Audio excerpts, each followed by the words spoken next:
আমার স্বামীর সমস্ত স্বপ্ন পূরণ করতে আমি আমার সবটুকু দিয়ে চেষ্টা করি। ফাইনালি নিজের জমানো শেষ সম্বলটুকু দিয়ে স্বামীর স্বপ্ন পূরণ করেই ফেললাম। ভাগ্যবান তো সেই নারী যেই নারীর স্বপ্ন পূরণে তার স্বামী সব থেকে বড় ভূমিকা পালন করে, আর পুরুষ ভাগ্যবান তখন যখন নারী তার সবটুকু দিয়ে তাকে সম্মান করে। হ্যালো এভরিওয়ান, আসসালামু আলাইকুম। This is me Emily from my page Tasnim Akter Emily. কেমন আছেন সবাই? আশা করি সবাই অন্য দিনগুলোর মতো আজকেও ভালো আছে। ভিডিও শুরু করার আগে একটু বলে নেই, আজকে আমাদের এই খুশির দিনে কিন্তু আমাদের হেয়ার প্রোডাক্ট যারা যারা ক্রয় করবেন অ্যান্ড আমার মতো চুল লম্বা করতে চাচ্ছেন, চুল ঘন করতে চাচ্ছেন, চুল পড়া বন্ধ করতে চাচ্ছেন, তাদের জন্য কিন্তু বিশাল একটা অফার চলতেছে। সাথে কিন্তু ডেলিভারি চার্জও সম্পূর্ণরূপ ফ্রি। তাই দেরি না করে এখনই অর্ডার কনফার্ম করে ফেলেন। আমার নিজের হাতে বানানো এই প্রোডাক্ট ইউজ করার মাধ্যমে কিন্তু মাত্র একদিনের মধ্যে আপনার চুল পড়া একদম কমে যাবে। আর যদি টানা 6 মাস ব্যবহার করেন তারপরে গিয়ে দেখবেন চুল একদম আমার মতো লম্বা হয়ে গেছে। ওপরে কিন্তু আমি পেজ মেনশন করে দিলাম, এখনই কি ইনবক্স করে আসেন। হাজবেন্ডের স্বপ্ন পূরণ বলে কথা, তো স্বপ্ন পূরণে কোনো কিছুই কিন্তু কমতি রাখা যাবে না। তাকে খুশি করার জন্য, তার এই দিনটি স্পেশাল করার জন্য যা যা করা দরকার সবটা করেছি যতটুকু পেরেছি। রয়্যাল এনফিল্ডের এই বাইকটা অর্ডার করেছিলাম প্রায় 4 মাস আগে। ভেবেছিলাম কুরবানির ঈদের পরেই চলে আসবে, আর কুরবানির ঈদে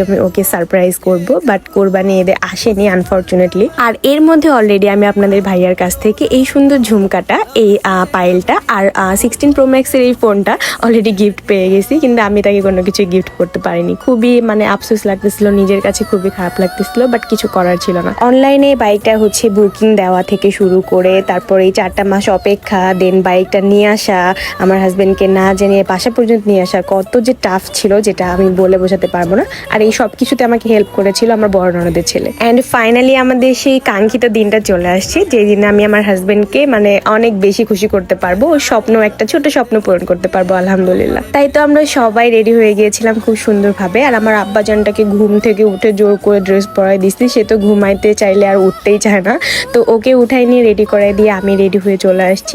যেই জায়গাটা আমরা স্পটটা ফাইনাল করেছিলাম, যেখানে প্রোগ্রামটা অ্যারেঞ্জ করবো ছোটখাটো ভাবে, তো সেই জায়গায় স্পটে চলে আসি। অ্যান্ড সবাই কাজ করতেছিল, বেলুন টেলুন ফোলাচ্ছিল, পিচ্চিদের কাজে লাগাই দিছিলাম, বেশ এনজয় করছিলাম, যদিও একটু বেশি গরম ছিল। প্রথমে আমাদের সবার প্ল্যান ছিল যে আমরা বাইরে কোথাও যাব, বাট আমাদের নিজেদের এরকম একটা সুন্দর বড় একটা স্পেসের জায়গা থাকতে আমরা কেন বাইরে গিয়ে গরমের মধ্যে কষ্ট করবো বলেন। স্পটটা সবাই মিলে ডেকোরেশন করছিলাম, অ্যান্ড এই তো সব লাল পরীরা চলে আসছে, যেহেতু আজকের থিম ছিল খয়েরি প্লাস কালো, তাই সবাই আমরা একটু লাল কালোর মধ্যেই ড্রেস পরেছিলাম। অলরেডি কিন্তু আমার হাজবেন্ড বাসায় ঘুমাচ্ছে, আমি কিন্তু আমার হাজবেন্ডের পাশ থেকে আজানকে তুলে নিয়ে এসে রেডি করে নিয়ে এসে বাইরে চলে আসছে। আমি রেডি হয়ে, ও কিন্তু কিছুই জানে না। এখন আমি ওরে কল দিব, দেন সবকিছু ডেকোরেশন কমপ্লিট হলে ওরে কল দিব, দেন ওরে নিয়ে আসবেন, বলবো যে চলো একটু ঘুরতে যাবো, তুমি রেডি হয়ে আসো। আমি অলরেডি বাইরে রেডি হয়ে আসছি। আসলে সত্যি বলতে ঘরের কর্তা বলতে আমার হাজবেন্ড, তো ওরে ছাড়া সবকিছু অ্যারেঞ্জ করতে প্লাস সবকিছু আমার হাতের নাগালে আনতে এত বেশি কষ্ট হয়েছিল যেটা বলার বাইরে। এই সারপ্রাইজ প্ল্যান করার পরে আমি এইটা ফিল করতেছি যে ও থাকলে বা ওর কাছে আমি কিছু চাইলে ও কত সহজে সবকিছু এনে দেয়। সবকিছু কত সহজ মনে হয়, যখন নিজে নিজে একা একা করতে গেলাম কত বেশি কঠিন ছিল। তো যাই হোক, অলরেডি আমাদের ডেকোরেশন করা কমপ্লিট। তেমন ডেকোরেশন করি নাই, জাস্ট অনেকগুলা বেলুন ছিল রেড কালার প্লাস ব্ল্যাকের মধ্যে, যেহেতু আমাদের থিমটাই আজকে এই কালারের মধ্যে ছিল। তো বাচ্চাদেরকে বলছিলাম যে বেলুন ফোলাইতে, ওরা আমাকে অনেক বেশি হেল্প করে। অ্যান্ড দেন আপনাদের ভাইয়াকে কল দেই অ্যান্ড বলি যে তুমি একটু রেডি হয়ে আসো, আমরা ঘুরতে যাবো, আমি বাহিরে আছি। আমি বাহির থেকে ওকে কল করাতে ও একটু সন্দেহ করে, তাই তাড়াহুড়া করে উঠে আসে অ্যান্ড রেডি হয়ে এসে বলতেছে যে কোথায় যাবা, বাইকটা নিয়ে আসি অন্তত। আমি বললাম না, বাইক আনতে হবে না, একটু সামনেই যাবো, তুমি জাস্ট একটু চোখ বন্ধ করো, তোমার জন্য একটা ছোটখাটো সারপ্রাইজ আছে। সত্যি বলতে ও একদমই বুঝতে পারে নাই যে ওর জন্য এত বড় একটা সারপ্রাইজ অপেক্ষা করছে, বিকজ অলরেডি বাসায় একটা বাইক আছে, তো বাইক নিয়ে তোর সারপ্রাইজের প্ল্যানটা একদমই ও বুঝতে পারে নাই, কারণ অলরেডি বাইক ও চালাচ্ছে।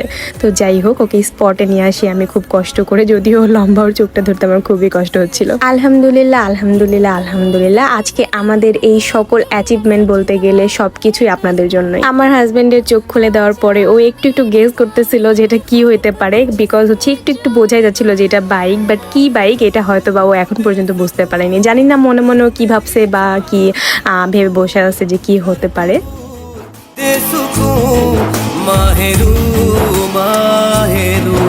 আলহামদুলিল্লাহ আর আল্লাহর কাছে লাখ লাখ শুক্রিয়া যে আল্লাহ আমাকে সেই সামর্থ্যটুকু দিয়েছে, যে সামর্থ্যটুকুর জন্য আমি আমার সবটুকু দিয়ে আমার হাজবেন্ডের ছোট্ট একটা স্বপ্ন পূরণ করতে পেরেছি। বলতে গেলে প্রায় 6 মাস আগে থেকে যখন এই বাইকটা লঞ্চ হয় তখন থেকেই সে হচ্ছে বাইকের ছবি আমাকে দেখাইতো, প্লাস বাইকের ভিডিও দেখাতো যে এই বাইকটা কেমন এমিলি বলো তো।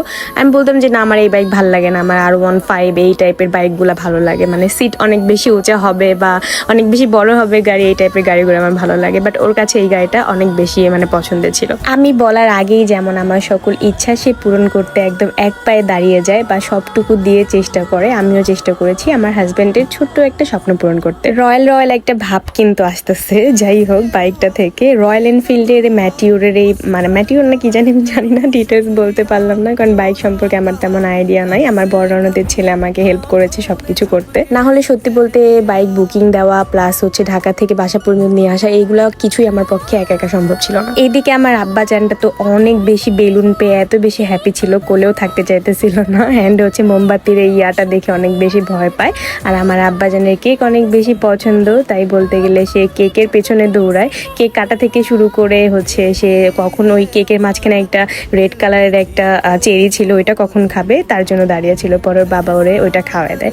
অ্যান্ড দেন সবাইকে যখন কেক ভাগ করে দেওয়া হচ্ছিল অনেক বেশি অ্যাংরি ছিল যে কেন সবাইকে কেক দিয়ে দিচ্ছে। তো যাই হোক, আজকে আমাদের বাইকটা আপনাদের কাছে কেমন লাগছে অ্যান্ড আমাদের সবাইকে দেখতে কেমন লাগছে অবশ্যই কমেন্ট করে জানাতে ভুলবেন না। আজকের ভিডিও এই পর্যন্তই শেষ করছি, দেখা হয়ে যাবে নেক্সট ব্লগে। ততক্ষণ পর্যন্ত কিন্তু সবাই ভালো থাকবেন, সুস্থ থাকবেন আর আমাদের জন্য দোয়া করবেন। আল্লাহ হাফিজ।